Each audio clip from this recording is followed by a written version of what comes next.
Welcome to NTD News. I'm Kevin Hogan. Here are today's top stories. President Biden says he wants to make it easier for Americans to vote. He just signed an executive order. Who will it help and how? Texas is launching a new operation to address the growing border crisis. And a Texas Democrat says if the federal government doesn't step in soon, it will turn into a humanitarian crisis. Trump tells Republican groups not to use his name and likeness to raise funds. The former president instead urged supporters to donate to his campaign website and the Save America Political Action Committee. Senate Majority Leader Chuck Schumer says he supports the sexual harassment investigation into New York Governor Andrew Cuomo. His statement comes as another allegation surfaces.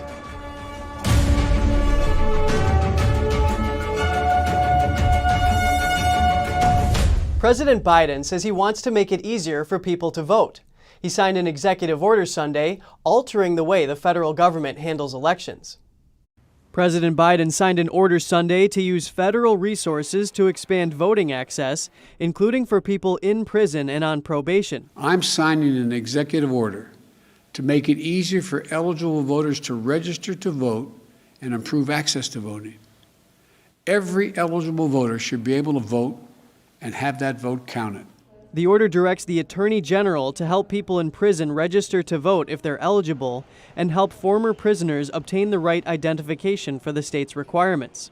It also directs federal agencies to take steps to become formal voter registration agencies. State agencies like the DMV already serve the same function. Federal agencies can do the same at a state's request. Biden's also asking agencies to analyze voting barriers for people with disabilities, increase voting access for active duty military and overseas voters, and set up a group on Native American voting rights. It comes as Republican states try to reform voting laws to cut down on potential fraud. And last week, the House passed legislation that would overhaul U.S. elections. Right now, states mostly run elections, but the bill would federalize many aspects, like banning limits for mail-in voting. Biden says he hopes the Senate will pass it too, so he can sign it into law. Biden's nearly $2 trillion relief package is back in the House. The Senate passed it on Saturday. Democrats rejected all but 3 Republican amendments to the bill. One was reducing the job loss benefit from $400 to $300. But that didn't last long. About an hour later, Democrats overrode it with another amendment. The second Republican amendment to pass provided an effective date for changing school revenue requirements. And the third to pass activates $800 million to help homeless youth and children. All other Republican amendments failed. The bill now goes back to the House for reconciliation. It's expected to happen early this week. Texas is taking action to counter the growing crisis at the southern border. And over 24 U.S. representatives are calling on Biden to reinstate a national emergency at the border. Texas Governor Greg Abbott launched a program on Saturday that would deploy state National Guard troops to secure the border. The effort is called Operation Lone Star. It works alongside the state's Department of Public Safety to deploy air, ground, marine, and tactical assets to the border. The goal is to prevent Mexican criminal organizations from smuggling drugs and people into the state. Abbott commented to media outlets about it on Saturday. He said, Texas supports legal immigration, but will not be an accomplice to the open border policies that cause, rather than prevent, a humanitarian crisis in our state and endanger the lives of Texans. But Texas isn't the only body taking action to secure the border. A group of Republican lawmakers in Washington are urging Biden to officially recognize the severity of the crisis. They're asking him to reinstate Trump's national emergency surrounding the border crisis. This comes weeks after Biden stopped Trump's national emergency that has been in place for 2 years. Their report warns that over 100,000 unaccompanied children could cross the border this year, and that they will travel amongst human traffickers and drug smugglers to get here. What's more, Texas Democratic Representative Henry Cuellar, whose district lies along the border, has spoken about the crisis too. He recently warned if the federal government doesn't take action soon, it will be a humanitarian crisis in a matter of weeks or even days. Cuellar spoke to Fox News on Saturday. He claimed the White House is purposefully withholding data on the migrants who are released. He said migrants are taken from McAllen to Laredo for processing and then released at a bus station. He says he's seen this before. The White House did not respond to a request for comment by Airtime. Former President Trump sends a letter demanding that Republican groups stop using his name and likeness to raise funds. Trump tells supporters to donate to his own campaign and PAC instead. Trump sent cease and desist letters to the Republican National Committee and other Republican fundraising groups last week. These organizations are using his name to take in money, whereas when groups Trump controls gets money directly, he decides how to spend it. Rich Barish directs Big Data Poll. He says Trump raised a lot of money for Republicans, but people aligned with Trump are angry at how the RNC decided to spend it. He says Trump's move gives him leverage to spend on candidates he wants to support and takes that power away from the RNC. Barish believes Trump's popularity and fundraising prowess will make it hard for traditional Republican groups to raise money. Then candidates that Trump doesn't want will have a hard time paying for their campaigns. George Santos is a Republican running for Congress in New York. He told the Epoch Times, bypassing the RNC for fundraising sends a message that they need Trump more than they understand. Santos says Trump is more powerful than the party is right now. Trump says he does not want to start a third party. Instead, he plans to use his popularity to influence the Republican Party.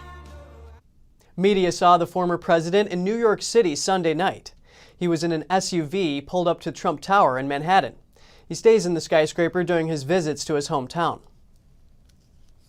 Suspects are facing charges after an illegal nightclub bust in New York City.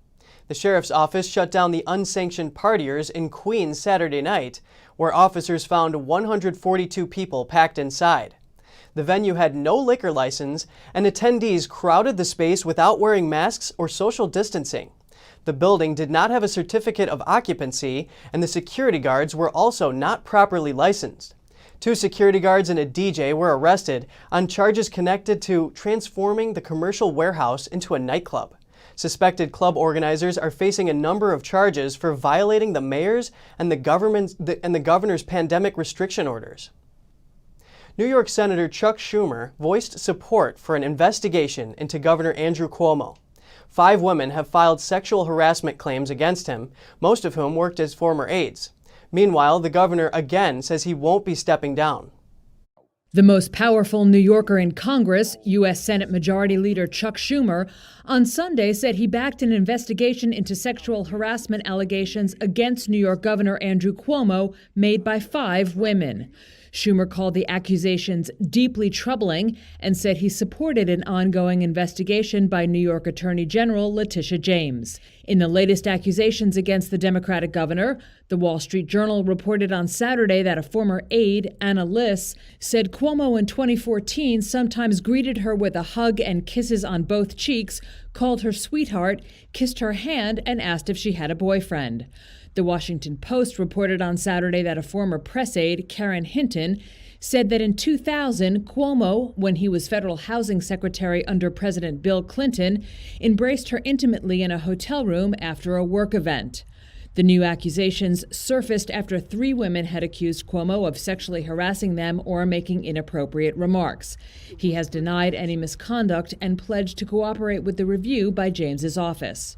Cuomo, who has rejected calls for his resignation that have come even from some Democratic state lawmakers, has also in recent weeks struggled to respond to accusations that his administration sought to downplay the number of nursing home residents killed by COVID-19.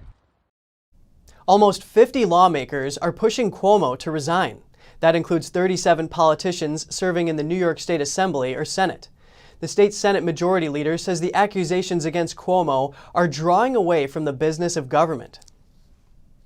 And in other news, Austrian authorities are blocking a batch of Astrazeneca's CCP virus vaccines. They're investigating the doses as a precaution after 1 person died and another was sickened following inoculation. Authorities are looking for possible connections between the vaccine batch and what happened to the patients. One 49-year-old woman died as a result of severe blood clotting disorders, and another 35-year-old woman developed an acute lung disease, but is recovering. Austrian health authorities have not yet found a link between the conditions and the vaccine. Media reports say the women were both nurses working at the clinic that vaccinated them. An AstraZeneca spokesman said the vaccine is safe and thoroughly tested. The company also added it was in contact with Austrian authorities and would fully support the investigation. And coming up, Californians discuss what to do about the government's restrictions on freedom during the pandemic. Law enforcement officials share their views. And San Francisco residents decide to make a temporary Ferris wheel permanent in the Golden Gate Park, at least for a few more years. Find out more in just a minute.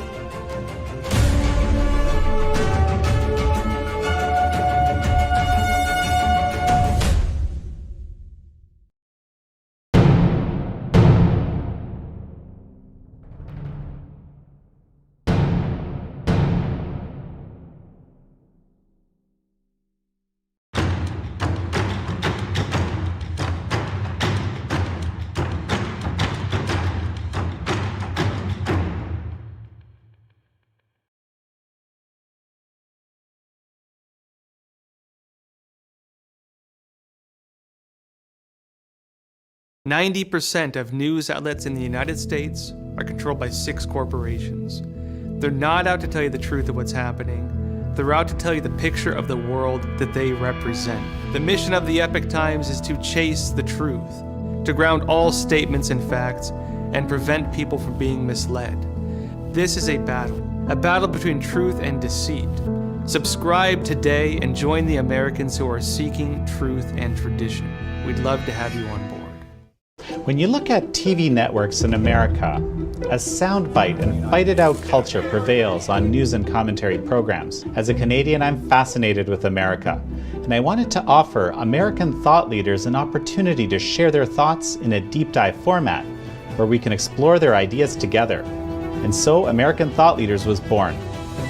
The world's most brilliant thinkers believed that open discourse was the key to greatness. However, all around the world, we see that discourse is being stifled and political agendas have subverted media. The Epoch Times launched its Global Thought Leaders program to bring back this great tradition of free thought. As the host of American Thought Leaders, every week I interview some of the most intriguing minds on the most pressing issues of our time. Be sure to check out our new episodes every week.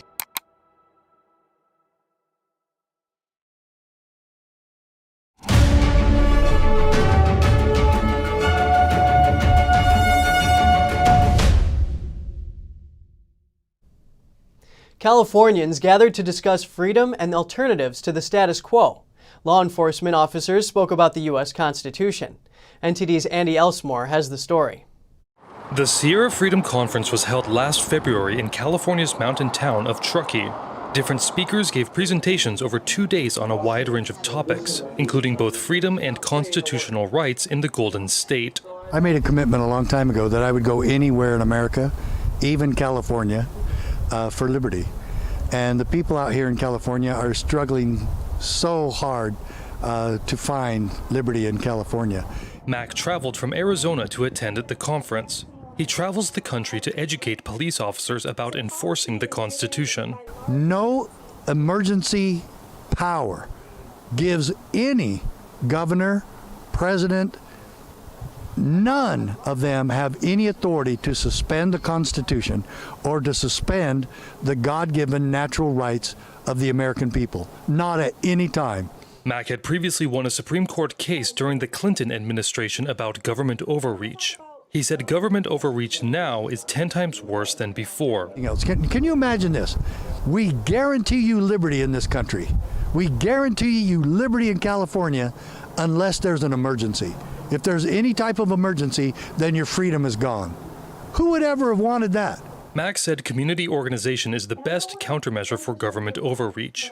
He asked a fellow police officer who was also running for governor to attend the conference. Because it's so important that they understand what the Constitution means. And I was a police officer for 19 years, and when I signed my oath, they don't really tell us what that oath means. Grover explained how important it is to know not only the U.S. Constitution, but also one's own state constitution. You know, and so we have a lot of sheriffs that are out there trying to help us by saying we're not enforcing the unconstitutional laws from Gavin Newsom, but yet they're not actively stopping the violations of the constitutional rights of the people. Grover is working to recall Governor Gavin Newsom. California may have a special election due to ongoing recall efforts. Andy Elsmore and Daniel Hall, NTD News, California. California's Bay Area decides to keep a temporary attraction as a permanent addition to the city. A large Ferris wheel was meant for an anniversary celebration, but won over city residents. NTD's Eileen Eng has more. San Francisco's Historic Preservation Committee decided to keep their Ferris wheel, or Skystar wheel, in Golden Gate Park for 4 more years. The original agreement for the 150-foot tall wheel was 1 year as part of the park's 150th anniversary. Those in favor of the wheel staying say it brings quality of life to the city's residents, more people to the city to promote local businesses, and money for the park. It's been tough on kids. It's been tough on families. I think the wheel has been a symbol of hope during the time of closure. Those against it staying say the generator makes too much noise. The committee addressed that concern by proposing to replace it with a quieter one. The wheel has been closed due to a surge in COVID cases, but has recently resumed operations on March 4th. People are already lining up for their turn. We haven't been out to Golden Gate Park for over a year because of the pandemic. Perfect day, beautiful view, and they're really quick about moving the line. The line's a lot longer now. I like to bring the grandkids next. It was a little scary, but it was a good ride. It was pretty relaxing, yeah. Going up while they're loading it, you feel a little bit like, when's this thing going to get moving again? But yeah, once it goes, it's really smooth and just, it's totally chill. Great view of the city. You could see the headlands over Marin and the top of the bridge and everything. So yeah, it was cool. On a clear, sunny day, riders can see the city, ocean, and Golden Gate Bridge at the top. The wheel is 15 stories tall and has 36 ventilated gondolas that are sanitized between each use. The committee will consider a permanent location for the temporary structure in the future. When people have been in the park looking at the wheel not being able to turn, everybody has written to us and said time and time again, we remain hopeful that we will get through this COVID pandemic and can't wait to take a ride. And I think that's why we're here today. Tickets are $18, and San Francisco residents receive a 15% discount. All San Francisco public school graduating seniors can get free rides this summer from June to September with a valid ID. Eileen Eng, NTD News, California. And just ahead, traditional piano making was almost lost, but it seems like the business is coming back to life thanks to changing habits. Dancing horses try to keep up with training during the lockdown. They're working hard and waiting for the day they can perform for the public again. Stay tuned to find out more.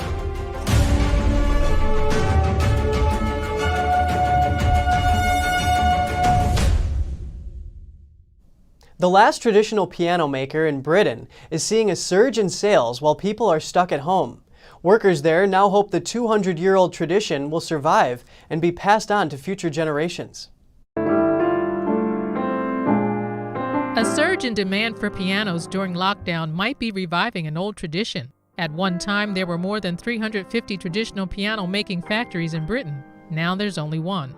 The company's managing director says it's important the master craft isn't lost. You just have to do it by feel, by touch. And that's the craft of building a piano, or really the art of building a piano. 200 years of tradition and 200 years of knowledge, it would just be tragic if that was lost forever. A small team of workers here is keeping the craft alive from a converted barn. Each piano is made by hand, strung with 230 strings for a unique British tone. Each one takes around 5 months to complete. I've been here just under a year now, and I think this is the 3rd piano I've strung. And it's just really, it's really great to see it from start to finish. Once the piano is built and strung by hand, it is put through a machine called the basher, which plays in the piano, pressing every key more than 5,000 times. Thanks to our different lifestyles during the pandemic, it seems the age-old British craftsmanship of piano building may have been saved. Much of France is under lockdown, and artists are using the time to rehearse, and that includes horses. They and their riders keep up the training for the moment they'll perform on stage again. The castle of Chantilly near Paris has many stories to tell. One story is about its famous horse stables, which are the largest in Europe. King Louis XIV's grandson built the great stables in the 1700s. According to legend, he loved horses so much he thought he'd reincarnate as one. So he built stables worthy of his rank. Around 3 centuries later, horses still live within these walls, with a daily schedule regular as clockwork. 7 a.m., that's their first meal. I have him walked, then I have them walked. They just got out of bed, so that's a warm-up. After a walk in the forest around the castle, the horses are ready for training. Dancing training. Horses are dancers, high-level athletes. As you see, I'm asking her with my feet to perform a warm-up exercise where she has to cross her legs. After 3 years of training, it's showtime. The horse will be able to perform with a rider in a small circus. That's the goal for the 27 horses, donkeys, and ponies. Bename's father founded the Horse Museum here, and she follows in his footsteps, carrying on the centuries-old tradition of horse mounting. The princes were being taught the art of war in the 18th century, the art of hunting. This was a traditional teaching, as was the horse racing tradition in the 19th century. She said, although the traditions remain, it's different training horses to perform. She said her family also got help from famous American horse trainers like Pat Pirelli and Monty Roberts. Horse dancing is quite recent. Only the elites did it for some time. Horses have to be confident and trust their riders. There is a strong bond between us. We get to like each other. We spend some time together. Some think they're stars. They also have a personality of their own that we need to go with, so we take advantage of it when we create our shows. We consider each horse's feelings for it. Every horse has a beauty of his own that we showcase. According to her, some horses are happy to be in the limelight. With lockdown restrictions, the horses haven't seen their audience for about 6 months. The team at the stables hopes they'll be back on stage in April. David Vivez, NTD News, Paris. Roger Federer will make his highly anticipated return to tennis this week. He's set to play in the Qatar Open. He says he's fully recovered after double knee surgery last year. There's still obviously amazing amounts of question marks surrounding my comeback for me personally, and don't know what to expect. I know that the expectations from my side are extremely low, and I'm just very happy that I'm playing a tournament again regardless of the outcome of this event. Federer spent 13 months on the sidelines but never planned to retire. The 39-year-old says he's now pain-free and ready to play again. Federer has not played since losing to world number 1 Novak Djokovic in the 2020 Australian Open semifinals. Federer is tied with Rafael Nadal for a record 20 men's Grand Slam single titles. He will make his comeback in a match either Tuesday or Wednesday. Now let's turn to our health. A good diet full of healthy snacks is essential for staying energized. But what are the best foods for the job? We put together some tips on this segment of Strong Mind and Body.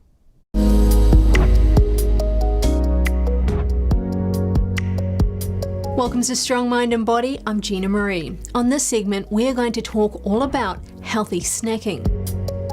To keep up with everything in life, it's important to eat healthy, drink plenty of water, and get a good night's rest. But when it comes to eating on the go, we may find ourselves grabbing a bag of chips or a candy bar, and as a result, feeling tired later. Fortunately, there are some simple, fast, and healthy options that will not only boost your energy, but will leave you feeling good about your choices.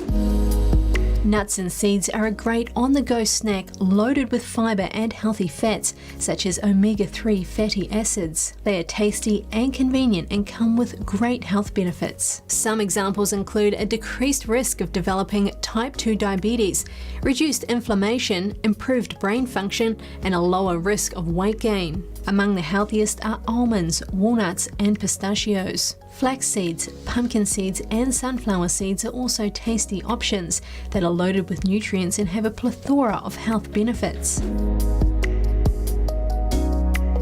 Prepare vegetables in advance so they're ready to go when you run out the door. Celery, carrots, and grape tomatoes are a great portable snack. Store them in a pre-portioned grab-and-go baggie or container. This way you have no excuse not to have a healthy snack. To add some flavour and great health benefits, try your veggies with hummus. Hummus fights inflammation, promotes good gut bacteria, and may even reduce blood sugar levels and the risk of heart disease. Nothing beats a smoothie for an easy way to get in your fruits and vegetables for the day. Include greens like spinach, lettuce or kale, fruits such as pineapple, banana, strawberries or mango, a little plain yogurt, flaxseed and almond milk. While smoothies are a little more work than some other snacks, they're still easy to make, packed full of nutrients that will keep you full for hours. Fruits like apples, bananas and grapes make great on-the-go snacks, and when combined with a protein-rich nut butter, they're both delicious and filling. For another great go-to option, combine a handful of blueberries with some granola, mix them in a jar of yogurt the night before, and grab it on your way out the door for a fast and easy, nutrient-packed breakfast. Whether homemade or store-bought, snack bars are a staple in the snack world. They require no refrigeration, can be tossed in your bag, and come in a variety of flavours and sizes. To make sure it's not loaded with processed ingredients and sugar, look for familiar ingredients on the label. Hopefully, with a little preparation and thought, you can grab one of these healthy snacks. Your brain, body and waistline will thank you. And that's all for now. Catch us again tonight at 6:30 Eastern. I'm Kevin Hogan.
Don't let YouTube decide what information you get. That's your choice. YouTube is deleting our videos and cuts you off from a source of honest reporting. Make sure you don't lose access to NTD's news content, and take a quick moment to subscribe to our newsletter so no matter what happens here, you'll keep your access to a trustworthy news source.